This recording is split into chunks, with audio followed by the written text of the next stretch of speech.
So at that point, I started kind of looking around and going, all right, when I'm home, like what could I do to start playing sessions? And then that began a whole other, avenue of search. And then it got to this point where I started playing a few, started getting hired a little bit. And then some guys I trusted in that world finally kind of came to me and said, hey, you can do this. You're pretty good at this, but it's going to be hard for you to really build your session career while you're still touring because you're going to miss a lot of calls.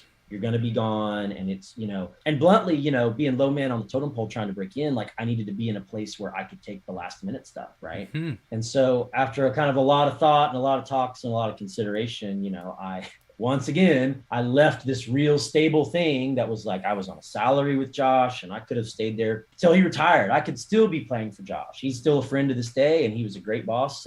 But I just kind of was like, I really want to be doing this thing over here. And that's and that was something I was clear with Josh. Like when I left, it was emotional. Like we were friends and I'd been there a while. And I just said, well, I'm not leaving you to go to some other job. It's not about money. It's not like, well, Carrie Underwood offered me more money, so I'm leaving you. I was like, it's literally a career path that's just to change. And he understood that. He knew that the guys that play on his records were incredible and that, I wanted to kind of live in that world. And so, did that thing and kind of started over. And then I'm like back to like spent the first year and a half kind of starving. Like, I took my salary and and I'd been making a little bit of money playing sessions, but not, I wasn't making like $50,000 a year playing sessions back. It was like I just enough to scrape by, and I would still take every single gig in that period of time. When was this? At this point was probably like what, 08? No, that would have been like 2010. 2010, okay. 10 or 11, something like that. And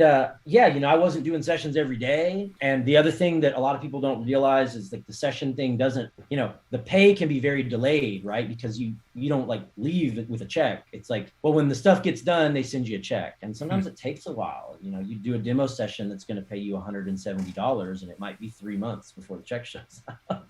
So it was tough. And I would fill in all the gaps with like $40 gigs at, a local, anything I could go play. Hey, well, I can't pay you, but they'll give us a tab at the bar. Sure. Free dinner. Like, okay. Yeah, for real. And just taking everything, like wedding band, everything I could while trying to do the session thing. And eventually just in the same way that the road thing worked, it was like, eventually I played a gig with one person who invited me to come to a session, and that session was the first time I showed up and there were like other dudes that had played on hits. Like it was like a real session.